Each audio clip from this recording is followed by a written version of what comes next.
Powered by the Inside the Birds podcast. Now, live from inside the Matt Black Kia Studios. It's Football at 4. Great day football at 4 here on a happy hour Friday. Josh Edding filling in for Mike Gill as we are just a couple days in the Eagles training camp. What are the main takeaways for the guys from the Inside the Birds podcast? Well, Adam Caplan joins us right now.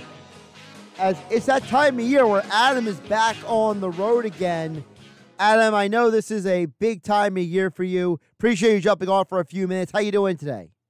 Good to talk to you, Josh. Yeah, this is my 19th tour, NFL training camp tour. It started today of the 23 years I've covering the business. So, yeah, this is fun. So I saw Eagles this morning. I'm headed to the Giants complex to cover their practice tonight. I ran night practice this early in camp, but they're doing it. You know, it's funny when you say night, oh, yeah, it's going to be cooler. Nope, it's not. It's going to be in the mid-90s at 5 o'clock. Unfortunately, yeah, I'll say this as we talk about the Eagles today, Josh. It was in the low 90s, but it was not very humid, thank goodness. That is a plus. I mean, we are still under a heat warning in the area. So, yeah. Again, we remind everybody, please stay hydrated as you are out and about. Adam, let's get to those Eagles here. 2 practices in the books. Talk about this schedule of no back-to-back practices for the first 8 days. Yeah, you know, it's just so funny. Like talking to someone with the Steelers today, they have 1 day off a week. It's every Monday. The Eagles are the only NFL team to not have back-to-back practices. We're talking about actual practice, not walkthroughs. Actual practice for the first 8 days. And look, it works for them. It gives you a better – the way that the Eagles practice, Josh, there are no guarantees. You can get hurt tripping over your feet. But it gives them a better percentage chance to stay healthier. That's why they do it through sports science and all the data that they have. So, yeah, so they practiced Wednesday, walkthrough Thursday, practice today. By the way, today's practice was about between an hour and 17 and an hour 20. And I said to someone, it was a marathon practice for the Eagles. We were kind of laughing. So, yeah, I know. And then tomorrow they have off. I'll be there Sunday. Then they have a walkthrough. Then they have off. And then after the 8th day, then they have back-to-back practices. It's almost breaking news with that. So, yeah, it was. I'll say this, Mike. Josh. One of the things I really like about the Eagles, and I've seen this with Nick Sirianni. We haven't really talked about this a lot, and it's very important. So I've been I don't know, hundreds of training camp practices over my time covering this business, probably like 400 or 500. This is one of the fastest and quick moving, absolutely no standing around and no wasted motion. I've been at camps where guys are standing around doing nothing. That doesn't happen here, and that's very important because Josh, they don't practice a lot comparatively to other teams, and you want to take advantage of every minute, and boy, do they. It's whether it's red zone, 7-on-7, 11-on-11, individual drills, warm-up. They have a 15-minute warm-up where they do individual drills. Then today they got into 11-on-11 immediately, which is kind of cool. Today, to me, felt like the first day of practice for them because it's a little bit more intense. I know they're restricted due to NFL rules for the first four days. Can't be in pads, so they'll be in pads next week. Now, you only get so many days to be in pads, but also the intensity. Once you get past the acclimation period, we should also mention the intensity always picks up. Adam, speaking to that, you mentioned about the no back-to-back days. Is there something to be said for the Eagles also not having the history of injuries in training camp some other teams do? Yeah, and look, you've seen some. Look, Jalen Ramsey's going to be out for a while with a significant knee injury. You saw the calf injury to Joe Burrow, which is a calf strain. We don't know the severity of what strain it is, 1, 2, or 3. So yeah, you worry about that stuff. There's no doubt. And C.J. Gardner-Johnson, thank goodness, talking to someone with the Lions, they escaped what they were scared when he went down with that knee injury, but it was a minor injury. Thank goodness for them. It was on a 1-year deal. But yeah, you look, I've been there. I've seen Marlon Jackson, who was a former first-round pick for the Colts out of University of Michigan, signed with the Eagles on a 1-year deal. Tears his Achilles, I believe it was, right in front of me in the practice bubble, and that ended his career. That was awful to hear a guy scream. Like, you're always worried about that stuff when guys get hurt and it's serious. And But look, so far so good. We should mention Hassan Reddick, as expected, was held out again with a minor groin injury. They expect him to be back doing something next week. We don't know if it'll be a full go. And then, other than that, Devin Allen is on the PUP list. He had that calf injury away from the club. That's why it's on the non-football injury list. And that he could come off at any time when he's ready. But, man, he's a long shot to make this team, Josh.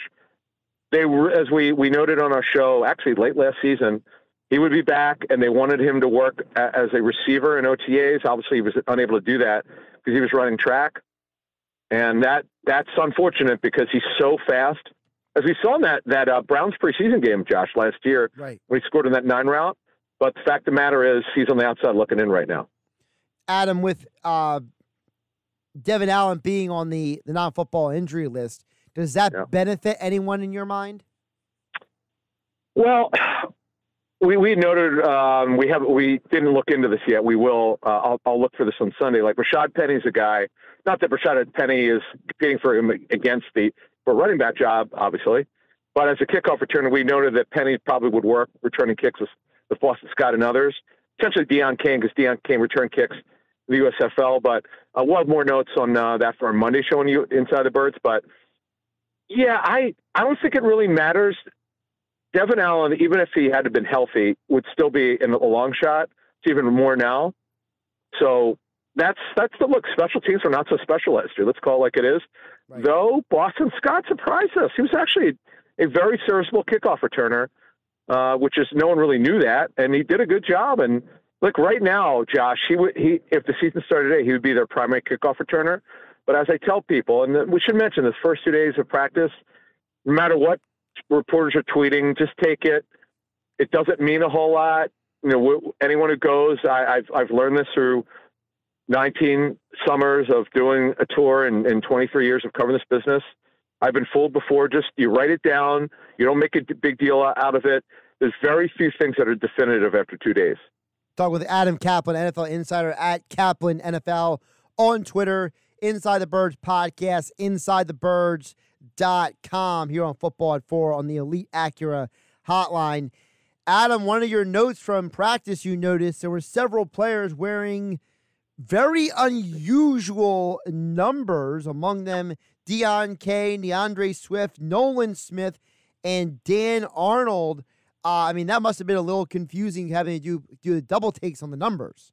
Yeah, now you tell me, who was number 3 last year? Was Slay is 2? Who was number 3? Some important player was number 3 last year. I'm just drawing a blank. But anyway, yeah, so let's go to number 0. So DeAndre Swift is 0. I know they announced this a while ago, but here's the thing, though. Because there are a bunch of single-digit players on this team, you got Elliott, the kicker, is number 4.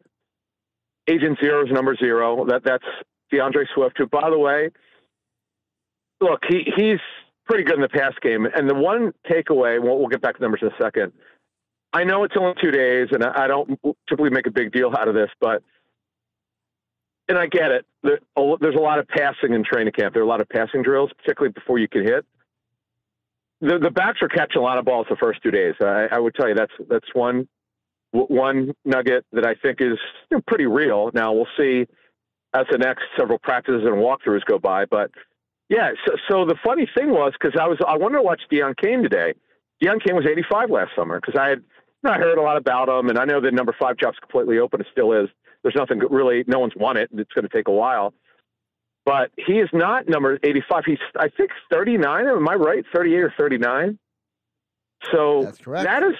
That's a fullback number or defensive back. I know they changed the rules a couple of years ago, particularly this year. They got changed. Like you pretty much could wear any number you want as an offensive skill player, and it's just annoying because I was a number, like, to learn players. I would learn numbers first, right? Their jersey numbers. It's really difficult, but obviously we at the media they'll give us a sheet. Although I was unable to get a roster sheet today. I thought the guy was a defensive back until I saw him run a corner route where he made a nice play. I'm like, okay, well, that's Deion Kane. Wow, okay. So I think maybe Hasselwood, the undrafted free agent, was wearing 85. So that's kind of the funny thing. Like when you go through camp, it's completely different when players can never do that for 3/4 of covering these training camps over the years. But Not anymore, so it's something to get used to. By the way, number 3 last year was Zach Pascal. Who was their enforcer, right, who was actually kind of an important player for them. Adam, you mentioned about there being a lot of passing in camp right now. Talk about the running backs catching the ball in practice. Yeah, so that's what I was talking about just a minute ago. So now here's the thing with Rashad Penny, and don't make any big deal about who's in first. It doesn't matter. It's a rotation. They're going to have what we call a situational rotation. That's the way this thing's going to be. Whether it's Penny and Swift and first down, whether it's 3rd and 7, that could be Gainwell or Swift. If it's 3rd and 3, it could be Gainwell. They're going to figure this out as they go along here, what the situation is and who's most comfortable in it, who the hurry-up back is. There are 2 hurry-ups. Second down, there's a 2-minute offense and a 4-minute offense. I'm talking to coaches. They'll have a general idea Kenny Gainwell was that to close the season. That's going to change somewhat. They'll figure that out as they go along, who's more comfortable. And that's really it, Josh. I mean, I think when you look at the running back position, now what we don't know is we know Boston Scott's going to be on the team. He's the highest paid running back on the team. We just don't know how they're going to use him. That's something they'll figure out. He could play on 3rd down. He could play in short yardage. He's great against the Giants, as we know. But we just don't know how they're going to use him. And also one more guy, it would be Trey Sermon. He's slimmed down, we're told. He looks pretty good. He's still a long shot to make it. They're obviously not going to keep 5 backs unless one's hurt. But he's a guy, we'll see what he does the rest of camp. Adam, do you think that Swift and Gainwell are going to be competing for snaps this year, or do you think that there is a delineation between their roles? Yeah, that's where I go back to what I was saying a minute ago. I think it's going to be more situational. This is so unique, Josh. The Eagles have never done this before. Even when they had a committee with Westbrook and Buckholder and Deuce Staley and others, it was kind of like, B. West, every 3rd down was going to be there. Right. And then, Staley, short yardage, and he obviously could catch the ball well when he was there in his role. But the thing with Swift and Gainwell is they're different body types. You just have to, this is where it's interesting, because if you go back in 2017 when they won the Super Bowl, okay, so some weeks it was LeGarrette Blount was the main guy. Some weeks it was Corey Clement getting more touches. But this is different, man. It's when you try to break down both backs, they bring something completely different. Gainwell is probably faster in a straight line, but Swift is bigger physically. So it's just, don't worry about what their weight is. So like one guy may weigh more than the other. It's always body type and frame. It's not so much weight. I think people get lost in weight. Weight's gotten very little to do with it. Right. It's about what the size of the frame is.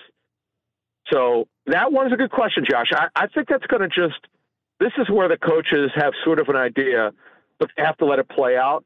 And let's not forget, Gainwell had a disappointing summer last year. He had a very limited role for a majority of the season. Then late last season, he really got that hurry-up role. He took the 3rd down role. He was really good. I mean, no doubt. But he was a disappointment. So let's not assume anything with Kenny Gainwell right now. Absolutely. Adam Caplan, Football at 4, powered by the Inside the Birds podcast at Caplan NFL. And the next episode of the Inside the Birds podcast drops Monday morning. Adam, safe travels. Have a good weekend. Be safe, my friend. Thank you.